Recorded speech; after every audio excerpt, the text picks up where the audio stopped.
If one more person responds to your anxiety with, just stop thinking about it, or why do you have to overthink everything? You're allowed to do this instead. Nod politely, like a functioning adult, but internally, allow your inner monologue to say to that person, stop it! Today, I'll walk you through 4 anxiety tools backed by therapists. Each one helps with nervous system regulation, bringing real relief from that dimly lit pit of emotional exhaustion by giving your body something concrete to do in just a few minutes. This is the last installment of our 3-part anxiety series. In part 1, we shattered the myth that anxiety is just fear. In part 2, we saw how high achievers mislabel driven energy as vague anxiety, then shame themselves for it. Today, we build a toolbox. 4 practical tools that medical professionals, therapists, researchers, and yes, middle-aged bald guys with muscles and a podcast actually endorse. There are many more tools than these 4, but I chose the ones that are most practical and repeatable for everyday anxiety. Now, before tool number 1, quick note, sometimes anxiety needs more than a podcast.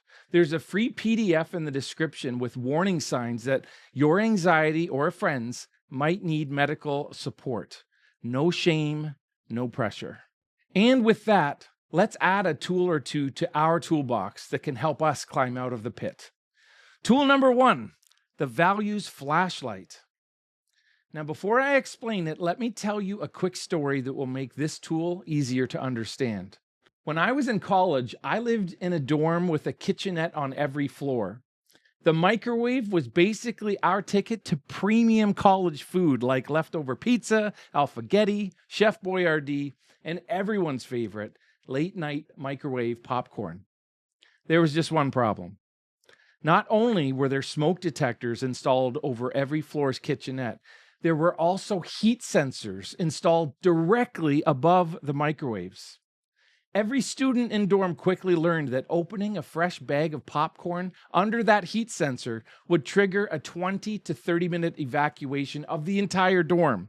And yet, at some ungodly hour of the night, a student who already left their assignment until the final hours would make things worse by opening a bag of popcorn under that heat sensor, and suddenly 200 sleep-deprived students were trying to track down the guilty party to give them a piece of their mind. Here's why I tell you that story. Our values act a lot like that heat sensor. Our nervous system detects danger immediately when our values are being stepped on and sets off an internal alarm that is often disproportionate to the actual danger. Anxiety expert Dr. David H. Rosmarin reframes anxiety in a way I love. Anxiety isn't always something to eliminate. Sometimes it's something to harness. Rosmarin suggests that when anxiety shows up in either life circumstances or via something another person said, did, failed to do, or failed to say, we can harness that anxiety and ask, what does this anxiety care about? Security, belonging, justice, control, competence? Once you identify what your anxiety cares about, take a deep breath, calm yourself down in that moment, and remember that your reaction in that moment is far more likely to cause damage than the original threat. Respond thoughtfully instead of reflexively, so you don't undermine your influence or fuel more anxiety. It's much easier to default to fight, flight, or freeze and react emotionally, but that only knocks down more dominoes. So tool number 1, the values flashlight. Here's tool number 2, 2 sentences. Let them, let me.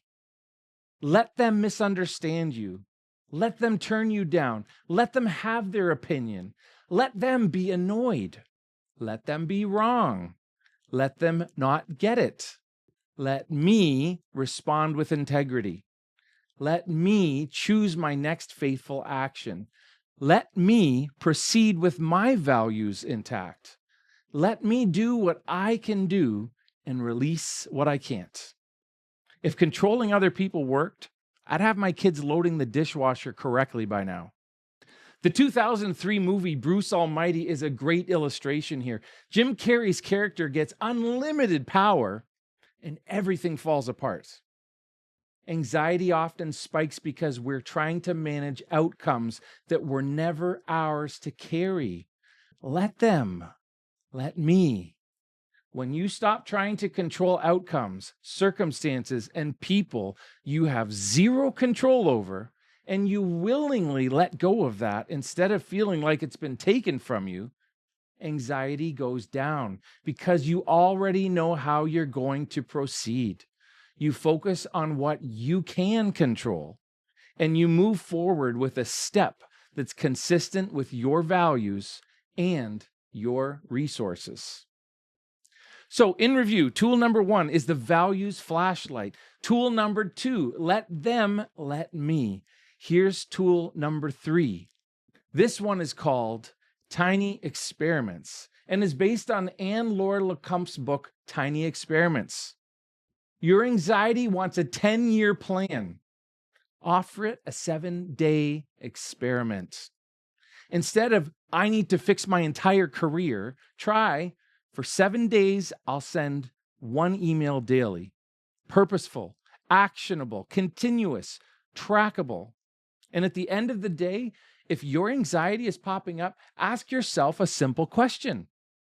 Did I send 1 email today that was purposeful, actionable, continuous, and trackable? Yes? Okay, great. Turn off your 10-year plan and pat yourself on your back. The 1993 movie Groundhog Day offers us insight here. Bill Murray's character wakes up reliving the same day over and over, hundreds of times. At first, he does entertaining things that you would never do in real life. But eventually, he runs into the deeper stuff: meaning, purpose, and who he is becoming. And he doesn't change in one dramatic moment. He changes through tiny experiments, small, repeatable adjustments. And it is estimated that the changes we see by the end of the movie, when he is notably a more refined person, is 33 to 34 years. Anxiety says, if I don't solve everything immediately and permanently, I'm doomed. Experiments say, let's learn. You don't need certainty. You need movement. So, in review, tool number 1, the values flashlight. Tool number 2, let me. Tool number 3, tiny experiments. Here's tool number 4, body before brain. You cannot think your way out of a nervous system in fight or flight. And there are a lot of things we do and fail to do with our physical bodies that absolutely impact how we respond under stress and anxiety. Pouring great content on anxiety from books and podcasts into your cup without addressing your physical habits is like pouring water into a cup full of holes. No matter how much you pour in, it leaks and leaves you wondering why your cup is low or empty. Here are some foundational body-based supports that need to be part of your anxiety strategy. Daily exercise, including resistance or weight training. Intentional breathing, longer exhales and inhales, especially when anxious. Adequate protein, reducing sugar and ultra-processed foods, and, when appropriate, supplementing with vitamins. Proper hydration with water or herbal tea. And living on milk, sugary drinks, caffeine, and alcohol as your primary hydration sources is not helping your body fight anxiety. Hydration might be the most spiritual discipline nobody talks about. Sunlight, vitamin D, and exposure to nature. The sights, sounds, and color of the outdoors we often miss living in the suburbs and cities unless we're intentional about it. Lastly, and possibly most importantly, protect sleep like it's medication. 8 hours per night minimum. Unless, of course, you're in the raising young kids phase, in which case I can't help you there. Just know it's a season of your life and it's not forever.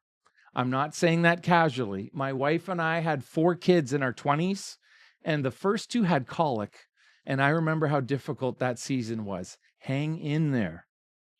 Do whatever you have to do to eliminate threats to your sleep. Now, I had a 5th tool about the role our phones play in our anxiety, but it was going to make this episode too long if I included it. So I made a free PDF on how phone hygiene can help us immediately with our anxiety. If you're watching on YouTube, you can scan the QR code on screen to access this free PDF. And if you're listening on Spotify, Apple Podcasts, or Audible, or just listening to this YouTube video as you work around the house or drive, the link to the phone hygiene tool can be found in the description. So, in review, these are the tools we covered today that you can start to use immediately to reduce your anxiety. The values flashlight, let them let me, tiny experiments, and body before brain. Those 4 tools can make a real difference when anxiety shows up in the moment. Before we wrap up this series, though, I want to zoom out for a moment and share something even more foundational. Something that shapes almost everything we talk about on this channel. It's not just an anxiety strategy, it's a lens for understanding your life. I call it the 3 relationship lens. Anxiety and so many of the other problems we encounter in life are shaped by 3 relationships. Your relationship with yourself, your relationship with others, and your relationship with God, however you define that. If your self-talk is harsh, anxiety spikes. If your relationships are chaotic, anxiety spikes. If your sense of meaning feels unstable, anxiety spikes. And all 3 influence the other. You don't have to be religious to recognize that our views about God, whatever those views are, shape how we treat ourselves and others. They influence how we practice kindness, patience, respect, forgiveness, judgment, and discernment. For me personally, introducing faith into my life has played a profoundly positive role in reducing my anxiety. But I've also had seasons where the anxiety I felt in my relationship with myself and others got projected onto my relationship with God. During those times, my faith actually seemed to make me more insecure, judgmental, and impatient. Looking back, though, it wasn't faith in God itself that was producing those things, but it certainly included my anxiety for my relationship with myself and others being projected on God. When I've been at my healthiest, though, my understanding of God's truth and grace has helped me become more loving, patient, kind, discerning, and less judgmental. Why do I tell you this?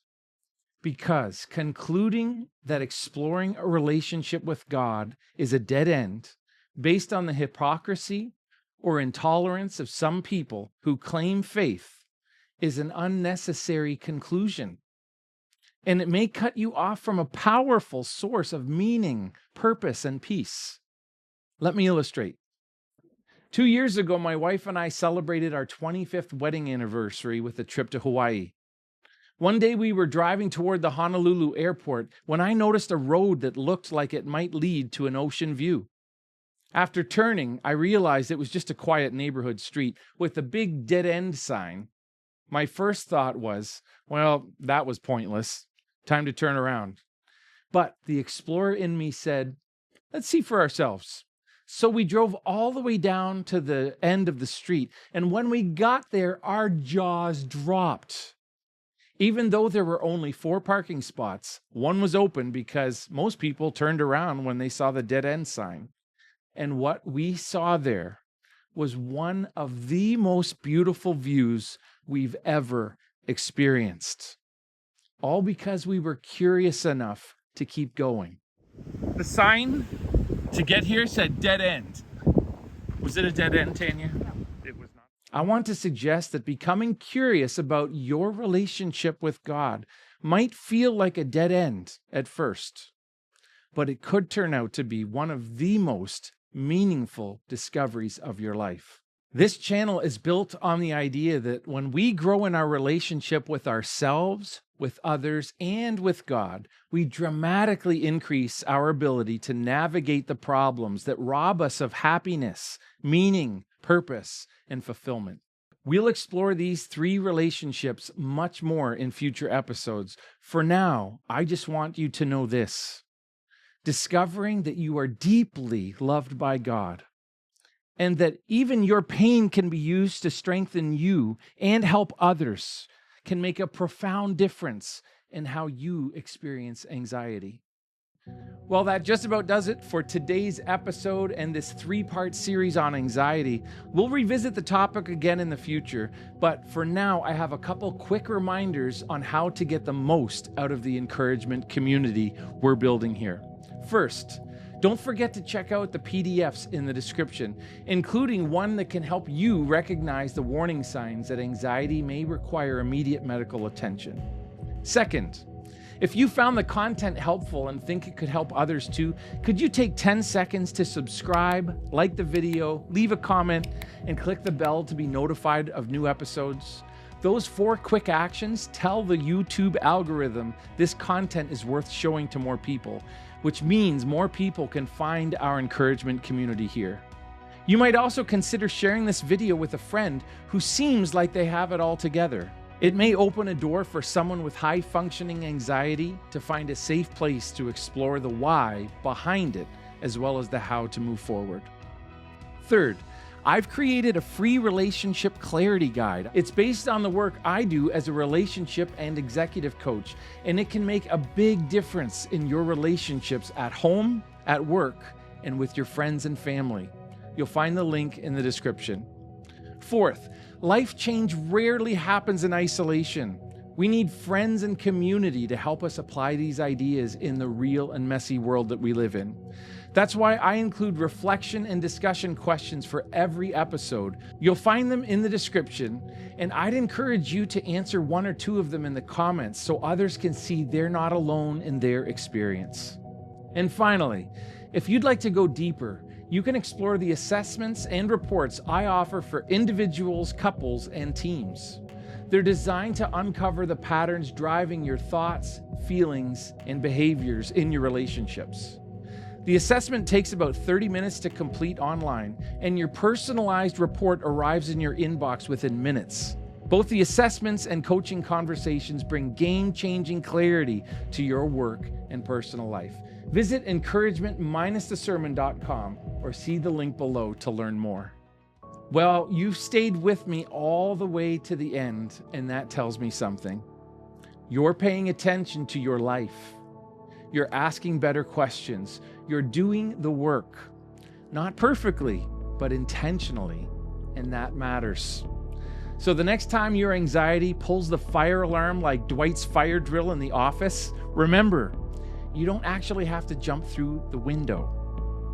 You've got tools now. I believe in you. I'm proud of you.